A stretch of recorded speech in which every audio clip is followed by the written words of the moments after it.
We're gonna keep the conversation going, but this time we're gonna switch it to something a little bit more serious.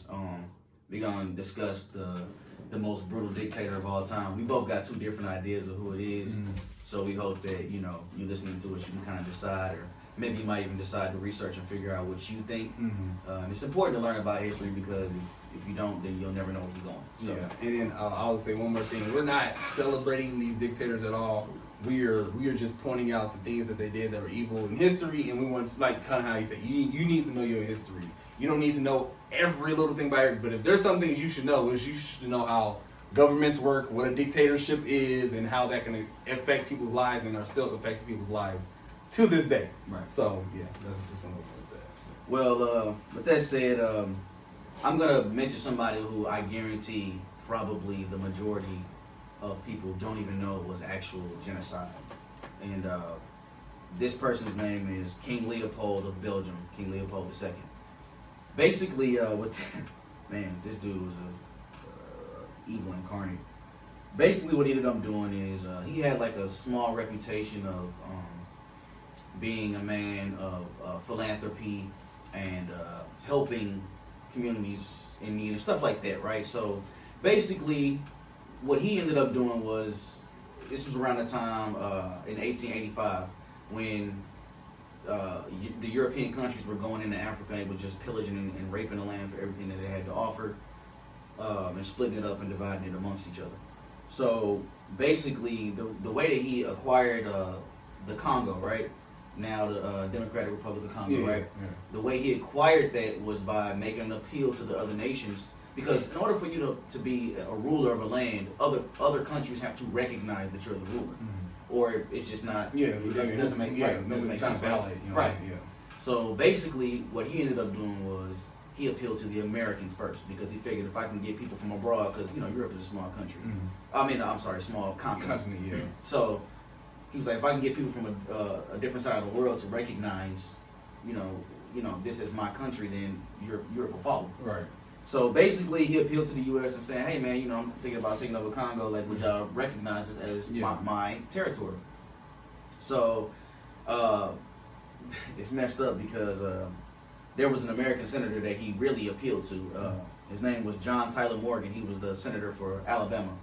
And basically, the reason why he backed King Leopold's claim was because he was racist. Yeah. He didn't want black people in America. He thought, okay, well, if he takes it, we can just send our black people over there, So eventually, the U.S. ended up accepting his annexation of the Congo, and then he basically told the other European countries, I'm going over there to bring ministry to the people. I'm going over there for philanthropic adventures to bring prosperity to the people over there. Obviously, that wasn't true. But we wouldn't be talking about that today. Yeah, that's just. I hate when people use religion like that. Yeah, that's like one of the biggest turns off of religion to some people is like that you use it. It started the most wars. Yeah, it's like just. But anyway, it's sad, but basically, so that's how he came into fame and ended up getting the annexing the Congo, not for Belgium, because he was the king of Belgium. I don't know if I mentioned it. Yeah, you did. Okay, he was the king of Belgium. It wasn't for Belgium. It was Leopold's. He owned 770,000 square miles of land personally from him. Not for the country of Belgium, not for the country of England, for him. It's his playground. So I'm going to use that as a preface so y'all understand what's going on if you want to. All right, cool. So I had Joseph, and I wrote this down phonetically. So Joseph Vissarionovich Dukashvili, most notably known as Joseph Stalin, aka the Man of Steel. Now, this is obviously one of the worst dictators of all time. I mean, you bad when you get into it with Hitler. I mean, I think that should tell you something when you got issues with Hitler and America at some point at the same time. He grew up while he was there. They were like, whoa, we ain't trying to, because Karl Marx, to some people, was like, because he was like communist. But communism, when you hear that, it's not.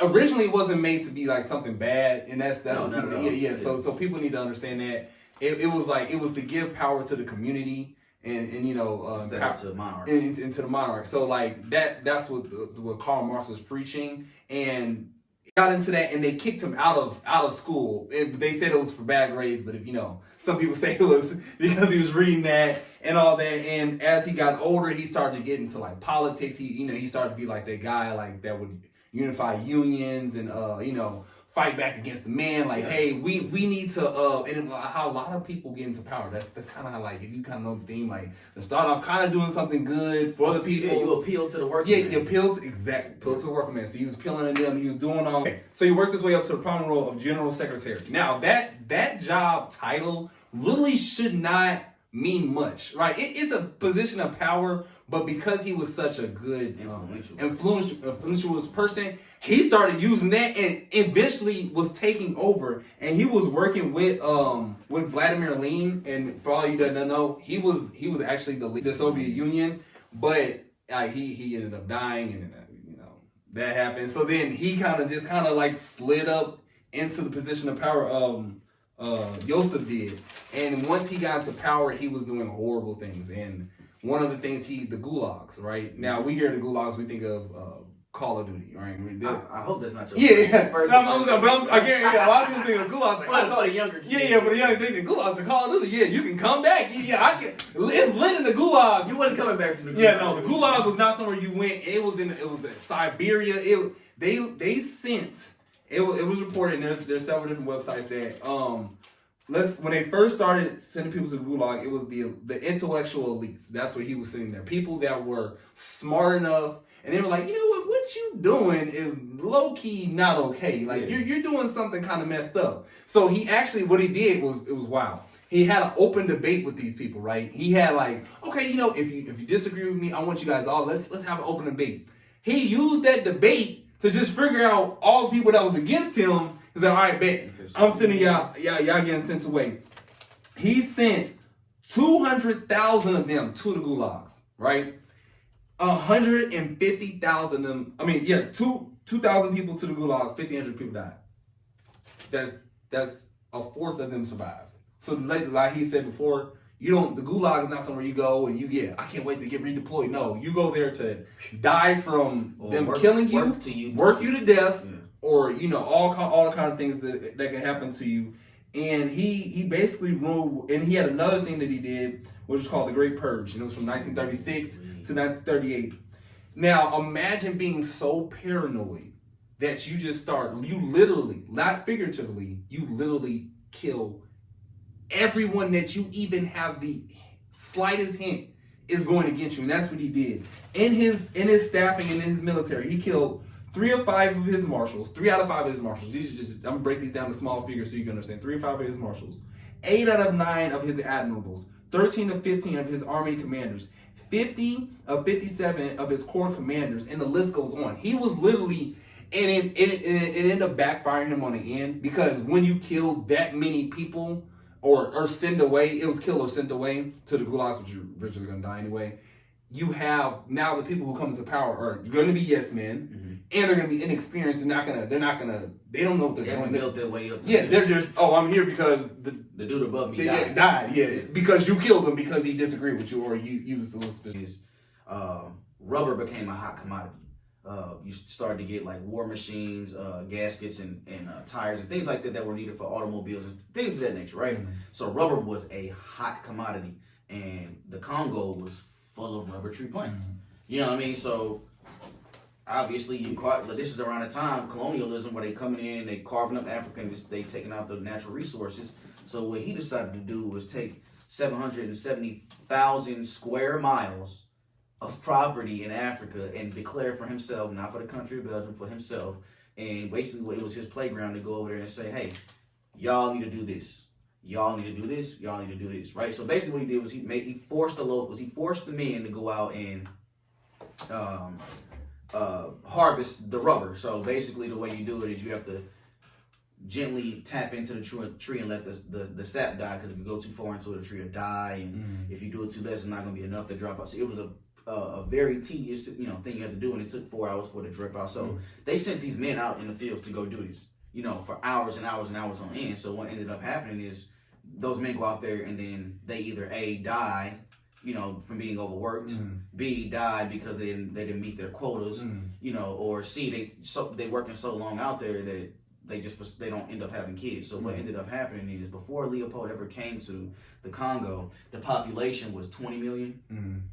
When he left, the population was 10 million. That's 10 million people. You understand what that means? Yes. That means that 50% of the population perished under his rule.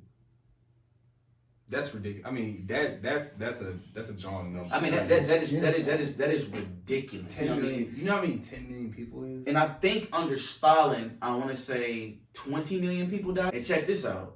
At that time, the population of Russia was like 170 million. Yeah, so that's a small, you know what I mean? that's a small fraction. I don't want to say small. That's we talking about straight fractions and numbers and stuff, and we understand these are people. We're not just saying like these are numbers or whatever, but we're just saying like that is 50% of the population. That's on some Thanos stuff. Remember what Thanos did? He wanted to get rid of half of the population, and he was doing this for resources. Yeah. You know what I'm saying? And obviously being an evil individual. Keep this in mind. He never went to the Congo personally in his life. So this meaning he was ruling in Belgium, never set foot in the Congo, and was controlling all this stuff that was going on down there. So basically what ended up happening was, again, he lied about it being a philanthropic effort or whatever to go down there and help the people, which obviously was a lie. He made the natives cultivate rubber. He never set foot in the Congo. 10 million people were either killed or mutilated, meaning that if you didn't meet your quota, like he had a police force that would be down there, and if these people didn't meet their quota for you know whatever amount of time, they would either kill the children or chop off your limbs, and sometimes both. You know what I mean? Yeah. So it was literal death, and like nobody knew what was going on, like. It's parts of the Congo today that's unexplored that nobody knows anything about. So even at that time, like it was so sheltered off in a distant land that nobody knew what was going on. And all these atrocities. So they looking at him like, oh, he's doing good work in the Congo the whole time. He's down there mutilating until the word got out. You know, that's why it's good. I mean, I guess it's kind of hard to build off of that, but just some of the evil things that people do, I think that you guys probably always wonder like how did these people become like position of power? It's like how did someone this evil, but it's like how he was just born into it. Yeah, he was born into it, and then with my guy with Joseph Stalin, he worked his way up, but they're appealing. They're so skilled in how they word things, and you know what I'm saying. They get the right people around them that will support the shenanigans that they spin out. Most people are gonna be like, what? But they gonna get enough people who are power hungry and be like, I want to be his right hand man. You know what I'm saying? Exactly. So I'ma kiss his butt and I'm gonna support everything that they're doing. And I think that we need to understand that when someone gets in position of power like this with these dictatorships, it's extremely dangerous. So we need to continue to protect our democracy and everything that we have going on. Let's not censorship can be extremely dangerous. And things of that nature. I know y'all see us debate about it, but it's just for the sake of debate. But understand that censorship can end up. We can get here. This is real. This is real. These are only two dictators. There's only two dictators around here. Mind you, Mao Zedong.